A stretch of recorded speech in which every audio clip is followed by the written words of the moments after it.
ദൈവത്തിന് മഹത്വം. എഫേസ്യ ലേഖന പഠനത്തിലേക്ക് എല്ലാവർക്കും സ്വാഗതം. എഫേസ്യ ലേഖനം 1-ാം അധ്യായം അതിന്റെ 13-14 വാക്യങ്ങളുടെ അടിസ്ഥാനത്തിൽ ദൈവമക്കൾക്ക് ലഭിക്കുന്ന 6-ാമത്തെ ആത്മീക അനുഗ്രഹത്തെ കുറിച്ചാണ് നാം ഇന്ന് ചിന്തിക്കുന്നത്. എഫേസ്യ ലേഖനം 1-ാം അധ്യായം അതിന്റെ 13-14 വാക്യങ്ങൾ ഒന്ന് വായിക്കുന്നു. അവനിൽ നിങ്ങൾക്കും നിങ്ങളുടെ രക്ഷയെക്കുറിച്ചുള്ള സുവിശേഷം എന്ന സത്യവചനം നിങ്ങൾ കേൾക്കുകയും അവനിൽ വിശ്വസിക്കുകയും ചെയ്തിട്ട് തന്റെ സ്വന്തം ജനത്തിന്റെ വീണ്ടെടുപ്പിനു വേണ്ടി തന്റെ മഹത്വത്തിന്റെ പുകഴ്ചയ്ക്കായിട്ട് നമ്മുടെ അവകാശത്തിന്റെ അച്ചാരമായ വാഗ്ദത്തത്തിൻ പരിശുദ്ധാത്മാവിനാൽ മുദ്രയിട്ടിരിക്കുന്നു. കർത്താവായ യേശുക്രിസ്തുവിൽ ഒരു വ്യക്തിക്ക് ലഭിക്കുന്ന 6-ാമത്തെ ആത്മീക അനുഗ്രഹം പരിശുദ്ധാത്മാവിനാൽ ആ വ്യക്തിയെ മുദ്രയിട്ടിരിക്കുന്നു എന്നുള്ളതാണ്.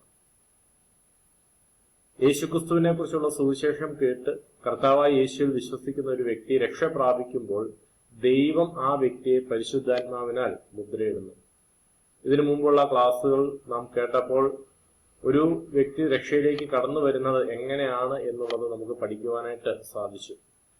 ദൈവം രക്ഷയ്ക്ക് വേണ്ടി ചില വ്യക്തികളെ കർത്താവായ യേശുവിൽ തിരഞ്ഞെടുക്കുന്നു. അവർ ദൈവമക്കളായി തീരുവാൻ തക്കോണം, അല്ലെങ്കിൽ അവരെ ദൈവമക്കളെ ദത്തെടുക്കേണ്ടതിന് ദൈവം മുന്നമേ തന്നെ അവരെ വിളിച്ചു വേർതിരിക്കുന്നു. അതുപോലെ തന്നെ അവരെ ദൈവം യേശുവിന്റെ രക്തത്താൽ വീണ്ടെടുക്കുന്നു. ഇങ്ങനെ ദൈവം തിരഞ്ഞെടുത്ത, ദൈവം യേശുവിൽ കൂടി വീണ്ടെടുത്ത് തന്നെ മക്കളാക്കി തീർത്ത ദൈവജനത്തെ പരിശുദ്ധാത്മാവിനാൽ മുദ്രയിടുന്നു എന്നുള്ളതാണ് നമുക്ക് 14-ാമത്തെ വാക്യത്തിന്റെ അവസാന ഭാഗത്തിൽ കാണുവാനായിട്ട് സാധിക്കുന്നത്. അപ്പോൾ പരിശുദ്ധാത്മാവിനാൽ നമുക്ക് ലഭിച്ചിരിക്കുന്ന ആ മുദ്രയാണ് ദൈവമക്കൾക്ക് ലഭിക്കുന്ന 6-ാമത്തെ ആത്മീക അനുഗ്രഹം. ഇതിനു മുമ്പുള്ള വാക്യങ്ങൾ പരിശോധിക്കുമ്പോൾ പിതാവാകുന്ന ദൈവം നമ്മളെ തിരഞ്ഞെടുക്കുകയും അവന്റെ മക്കളായി നമ്മളെ ദത്തെടുക്കേണ്ടതിന് നമ്മളെ മുൻ നിയമിക്കുകയും ചെയ്തു എന്നുള്ളത് നാം പഠിച്ച ഒരു കാര്യമാണ്.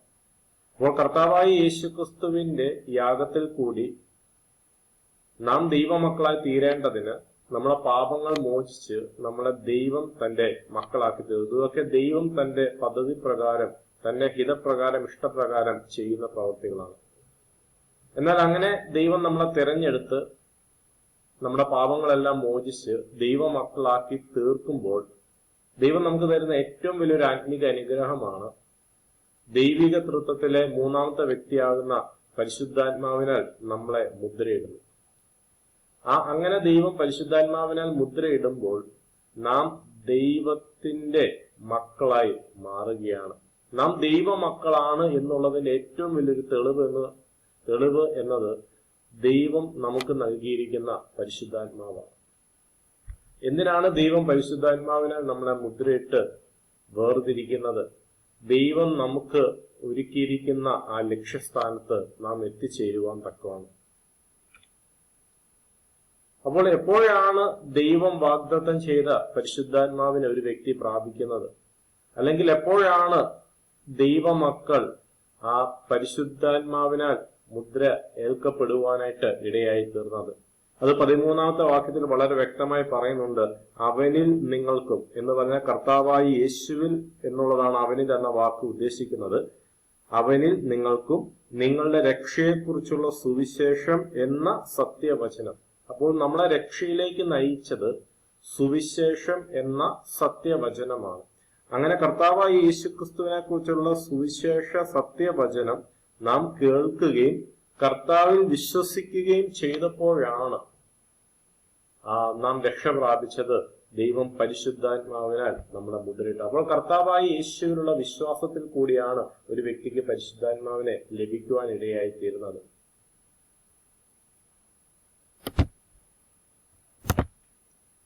അപ്പോൾ വീണ്ടും ആ പരിശുദ്ധാത്മാവിനാൽ മുദ്രയിട്ടു എന്ന് നാം ചിന്തിക്കുമ്പോൾ എന്താണ് ഈ മുദ്രയിടുക എന്ന് പറയുന്നത്? വാട്ട് ഡസ് സീലിംഗ് സംതിങ് മീൻ? നമ്മളെ ദൈവം മുദ്രയിട്ടു എന്ന് പറയുന്നതിന്റെ അർത്ഥം എന്താണ്? ഈ സീൽ അല്ലെങ്കിൽ മുദ്ര എന്ന കാര്യം നമ്മളെ കാണിക്കുന്നത് ഒരു വസ്തുവിനെ സുരക്ഷിതമാക്കി തീർക്കുവാൻ അല്ലെങ്കിൽ സുരക്ഷിതമായി സൂക്ഷിക്കുവാൻ തക്കവണ്ണം ചെയ്യുന്ന ഒരു കാര്യമാണ് സീൽ ചെയ്യുക, മുദ്രയിടുക എന്നുള്ളത്. അപ്പോൾ ദൈവം തിരഞ്ഞെടുത്ത ദൈവമക്കളെ ദൈവം ഉദ്ദേശിക്കുന്ന അല്ലെങ്കിൽ ദൈവം അവരുടെ മുമ്പിൽ വെച്ചിരിക്കുന്ന ആ ലക്ഷ്യത്തിൽ എത്തിച്ചേരുന്നത് വരെ പരിശുദ്ധാത്മാവിനാൽ മുദ്രയിട്ട് സൂക്ഷിക്കുകയാണ്. അപ്പോൾ മുദ്ര എന്നുള്ളത് ഒരു ഓണർഷിപ്പിനെയും കാണിക്കുകയാണ്. അപ്പോൾ ദൈവത്തിന്റെ ഓണർഷിപ്പിലേക്ക് ദൈവമക്കൾ കടന്നു വരികയാണ്. നമ്മുടെ മേലുള്ള അധികാരം അത് ദൈവത്തിൻ്റെതായി തീരുകയാണ്. അത് മാത്രമല്ല, അങ്ങനെ ദൈവം നമ്മുടെ അധികാരിയായി തീരുമ്പോൾ നമുക്ക് വലിയൊരു സുരക്ഷിതത്വം ലഭിക്കുകയാണ്. അപ്പോൾ ദൈവം നമ്മളെ സുരക്ഷിതമാക്കി തീർക്കുക, അല്ലെങ്കിൽ ആ രക്ഷയിൽ നമ്മളെ നിലനിർത്തുന്ന ഒരവസ്ഥയാണ് പരിശുദ്ധാത്മാവിനാൽ മുദ്രയിടുക എന്നുള്ളത്. അത് നമ്മുടെ ജീവിതത്തിൽ ഏറ്റവും വലിയൊരു ഉറപ്പാണ്. അപ്പോൾ ദൈവം നമ്മളെ മക്കളായിട്ട് തിരഞ്ഞെടുത്തു. ആ മക്കൾ എന്ന പദവി എന്നെന്നും നിലനിൽക്കുവാൻ തക്കവണ്ണം, ആ മക്കൾ എന്ന പദവിയിൽ നാം എന്നും സുരക്ഷിതമായി നിൽക്കുവാൻ തക്കവണ്ണം ദൈവം പരിശുദ്ധാത്മാവിനാൽ നമ്മളെ മുദ്രയിട്ട് വേർതിരിക്കുകയാണ്. ആ മുദ്ര പൊട്ടിക്കുവാൻ ഈ ലോകത്തിലുള്ള ഒന്നിനും സാധിക്കത്തില്ല. നാം ദൈവത്തിന്റെ വസ്തുവകയായി തീരുകയാണ്, ദൈവം മക്കളായി തീരുകയാണ്. നമ്മുടെ മേലുള്ള അധികാരം പരിപൂർണമായും അത് ദൈവത്തിൻ്റെതായി മാറുകയാണ്. അപ്പോൾ നമുക്ക് ഒരു സംശയം തോന്നിയേക്കാം, അങ്ങനെയെങ്കിൽ ഈ രക്ഷ എന്ന് പറയുന്നത് അത് നമുക്ക് ഒരിക്കലും നഷ്ടപ്പെട്ടു പോകത്തില്ലല്ലോ. അപ്പോൾ എപ്പോഴും ആളുകൾ ചോദിക്കുന്ന ഒരു കാര്യമുണ്ട്, ഈ നാം ഒന്ന് രക്ഷിക്കപ്പെട്ടാൽ ആ രക്ഷ നഷ്ടപ്പെട്ടു പോകുമോ, അതോ എന്നും നാം രക്ഷയിൽ നിലനിൽക്കുമോ? എന്നാൽ ഈ ചോദ്യം തന്നെ ഒരു വിരോധാഭാസമായ ഒരു ചോദ്യമാണ്. കാരണം നഷ്ടപ്പെടുത്തുവാൻ വേണ്ടിയല്ല ദൈവം നമുക്ക് രക്ഷ നൽകിയത്. ദൈവം നമ്മുടെ മുന്നമേ അറിഞ്ഞ് ആ രക്ഷാ പദ്ധതിക്ക് വേണ്ടി ദൈവം തിരഞ്ഞെടുക്കുമ്പോൾ ദൈവം നമ്മുടെ ഭാവി എല്ലാം കണ്ടുകൊണ്ട് തന്നെയാണ് ദൈവം നമ്മളെ ആ പദ്ധതിക്ക് വേണ്ടി വിളിച്ച് വേർതിരിക്കുന്നത്. അപ്പോൾ ദൈവം ഒരു ഉദ്ദേശമില്ലാതെ ഒരു കാര്യവും ചെയ്യത്തില്ല. അപ്പോൾ ദൈവം നമ്മളെ രക്ഷയ്ക്ക് വേണ്ടി വിളിച്ചിട്ടുണ്ടെങ്കിൽ നമ്മുടെ ജീവിതത്തിൽ ദൈവത്തിന് വ്യക്തമായ ചില പദ്ധതികളുണ്ട്.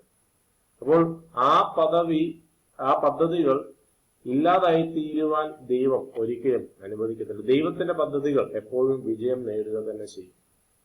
അപ്പോൾ ദൈവം നമ്മളെ വിളിച്ച് വേർതിരിച്ചിട്ടുണ്ടെങ്കിൽ ദൈവത്തിന് ഒരു ഉദ്ദേശമുണ്ട്. ആ ഉദ്ദേശം ദൈവം പൂർണ്ണമായും പൂർത്തീകരിക്കും. അങ്ങനെ ദൈവം പൂർത്തീകരിക്കും എന്നുള്ളതിന്റെ തെളിവാണ് നമ്മുടെ മേൽ ദൈവം തന്നിരിക്കുന്ന പരിശുദ്ധാത്മാവെന്ന മുദ്ര.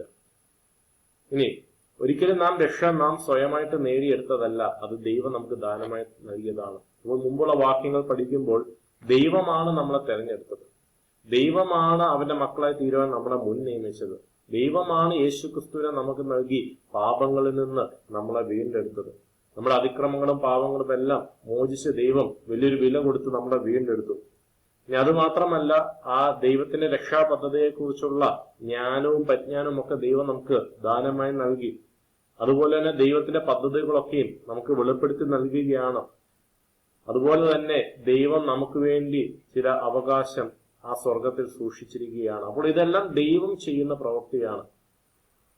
ഇതൊന്നും നമ്മുടെ ശക്തി കൊണ്ടോ ബുദ്ധി കൊണ്ടോ കഴിവുകൊണ്ടോ നന്മ പ്രവൃത്തികൾ കൊണ്ടോ നാം നേടിയെടുത്ത കാര്യങ്ങളല്ല. അപ്പോൾ ഇതെല്ലാം ദൈവമാണ് നൽകിയതെങ്കിൽ ഇതൊന്നും നിയന്ത്രിക്കുവാനുള്ള കഴിവ് നമുക്കില്ല. ഇതൊക്കെ ദൈവത്തിന്റെ നിയന്ത്രണത്തിന് കീഴിലുള്ള കാര്യമാണ് ഒരു മനുഷ്യന്റെ രക്ഷ എന്നുള്ളത്.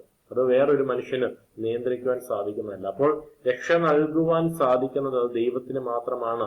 ദൈവം നൽകിയതിനെ നഷ്ടപ്പെടുത്തുവാനോ എടുത്തു മാറ്റുവാനോ ഒരു മനുഷ്യനും അത് സാധിക്കത്തില്ല. കാരണം രക്ഷയുടെ മേലുള്ള പരിപൂർണമായ അധികാരം, നിയന്ത്രണം അത് ദൈവത്തിന് മാത്രം അവകാശപ്പെട്ടതാണ്. അതുകൊണ്ട് സ്വയമായി രക്ഷിക്കപ്പെടുവാനോ നമുക്ക് ലഭിച്ച രക്ഷ നഷ്ടപ്പെടുത്തി കളയുവാനോ ഒരു മനുഷ്യനും ദൈവം യാതൊരു അധികാരവും കൊടുത്തിട്ടില്ല. അപ്പോൾ എന്താണ് ദൈവം നമ്മളെ മുദ്രയിട്ടിരിക്കുന്നു എന്ന് പറയുന്നത് കൊണ്ട് വചനം അർത്ഥമാക്കുന്നത്? ഒന്നാമതായിട്ട്, God is our saviour and he's in control of our salvation. അത് സൂചിപ്പിക്കുന്നത് ദൈവമാണ് നമ്മുടെ രക്ഷകൻ. അതുപോലെ തന്നെ നമ്മുടെ രക്ഷയുടെ മേലുള്ള പരമാധികാരവും നിയന്ത്രണവും അത് ദൈവത്തിന് മാത്രം അവകാശപ്പെട്ടതാണ്. കാരണം ആ മുദ്ര ഇടുന്നത് ദൈവമാണ്, നമ്മൾ സ്വയമായി ഇടുന്നതല്ല. അപ്പോൾ ആ മുദ്ര കാണിക്കുന്നത് ദൈവത്തിന്റെ ഓണർഷിപ്പിനെയാണ്, ദൈവത്തിന്റെ അധികാരത്തെയാണ്. അപ്പോൾ ദൈവം നമ്മളെ തെരഞ്ഞെടുക്കുന്നതും ആ രക്ഷാപദ്ധതിയിൽ നിലനിർത്തുന്നതും അവന്റെ പദ്ധതികളെല്ലാം നിറവേറ്റുന്നതും തന്റെ ഇഷ്ടപ്രകാരമാണ്, തന്റെ പദ്ധതി പ്രകാരമാണ്. ഇനി രണ്ടാമതായിട്ട്, he's the one who saved us by choosing. അതിൻ്റെ നമ്മൾ ചിന്തിക്കേണ്ട ഒരു കാര്യമുണ്ട്. ദൈവമാണ് നമ്മളെ രക്ഷിച്ചത്. എങ്ങനെയാണ് ദൈവം നമ്മളെ ആ രക്ഷയിലേക്ക് കൊണ്ടുവന്നു? ഒന്നാമതായിട്ട് ചൂസിങ്, നമ്മളെ ക്രിസ്തുവിൽ തെരഞ്ഞെടുത്തു. രണ്ടാമതായിട്ട് പ്രീഡെസ്റ്റിൻഡ് us, നമ്മളെ ക്രിസ്തുവിൽ ദൈവമക്കളായി തീരുവാൻ മുൻ നിയമിച്ചു. മൂന്നാമതായിട്ട് നമ്മളെ റിഡീം ചെയ്തു, നമ്മളെ പാപത്തിൽ നിന്ന് ദൈവം വീണ്ടെടുത്തു. നാലാമതായിട്ട് ദൈവത്തിന്റെ പദ്ധതികൾ നമുക്ക് അറിയിച്ചു നൽകി. അഞ്ചാമതായിട്ട് ദൈവം വലിയൊരു ഇൻഹെറിറ്റൻസ്, അവകാശം ക്രിസ്തുവിൽ നമുക്ക് ഒരുക്കിയിട്ടുണ്ട്. ആറാമതായിട്ട് ആ പരിശുദ്ധാത്മാവിനാൽ നമ്മളെ മുദ്രയിട്ട് ആ കർത്താവിനെ മടങ്ങി വരുവരെയും നമ്മളെ സൂക്ഷിക്കുകയാണ്, നാം നമ്മുടെ അവകാശം പ്രാപിക്കുവാൻ തക്കണം. അപ്പോൾ ഈ പറഞ്ഞ കാര്യങ്ങളെല്ലാം ക്രിസ്തുവിൽ ദൈവം നമുക്ക് ചെയ്തു നൽകിയ കാര്യങ്ങളാണ്. അപ്പോൾ ആ സീൽ എന്ന് പറയുന്നത് ഈ പറഞ്ഞ കാര്യങ്ങളെല്ലാം നമ്മളിൽ വന്നു ചേർന്നു എന്നുള്ള, അല്ലെങ്കിൽ ദൈവത്തിന്റെ ദാനമായി നമുക്ക് ലഭിച്ചു എന്നുള്ളതിന്റെ തെളിവാണ്. ഇതിന്മേലുള്ള ഈ കാര്യങ്ങളുടെ മേലുള്ള പരമാധികാരം അത് ദൈവത്തിൻ്റെതാണ് എന്നുള്ളത് ഈ മുദ്ര സൂചിപ്പിക്കുകയാണ്. അപ്പോൾ എന്താണ് ഈ മുദ്ര, പരിശുദ്ധാത്മാവിനാൽ മുദ്രയിടുക എന്ന് പറയുന്നത്? അപ്പോൾ we are not in charge of any of these things. ഈ പറഞ്ഞ കാര്യങ്ങളുടെ മേലൊന്നും അധികാരം നമുക്കില്ല.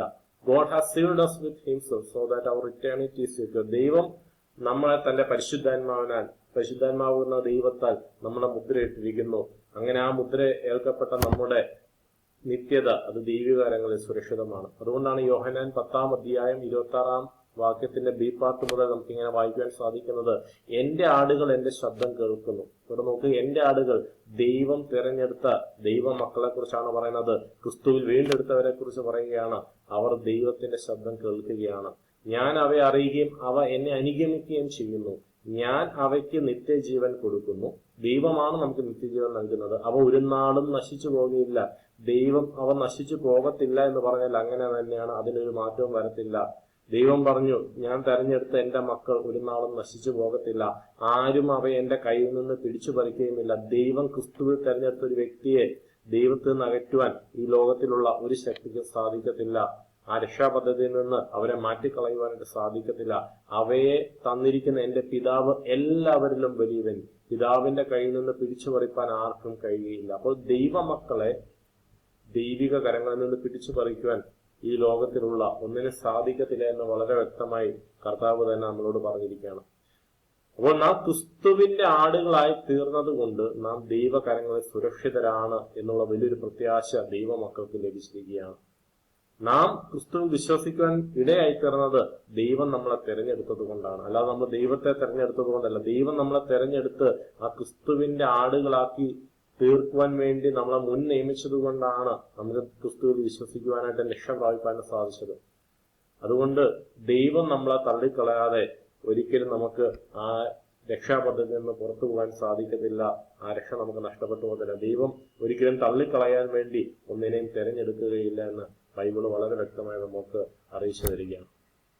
അതുകൊണ്ട് തന്നെ വളരെ വ്യക്തമായി വചനത്തിൽ കൂടി നമുക്ക് മനസ്സിലാക്കുവാനായിട്ട് സാധിക്കും, യേശുവിന്റെ രക്തത്താൽ വീണ്ടെടുക്കപ്പെട്ട ദൈവമക്കൾ, ദൈവത്തിന്റെ ഹിതത്താൽ നിർണയിക്കപ്പെട്ട ദൈവമക്കൾ അവരെന്നും ദൈവിക കരങ്ങളിൽ സുരക്ഷിതരാണ്. ആ നിത്യതയിൽ ദൈവം ഒരുക്കിയിരിക്കുന്ന അവകാശം അവർ പ്രാപിക്കുക തന്നെ ചെയ്യും. അതുപോലെ ദൈവം അവരുടെ ജീവിതത്തെക്കുറിച്ച് ദൈവത്തിനുള്ള പദ്ധതികളെല്ലാം നിറവേറുക തന്നെ ചെയ്യും. ഇതെല്ലാം ആ പരിശുദ്ധാത്മാവിനുള്ള മുദ്രയിൽ കൂടി ദൈവം നമുക്ക് ഉറപ്പു തരികയാണ്.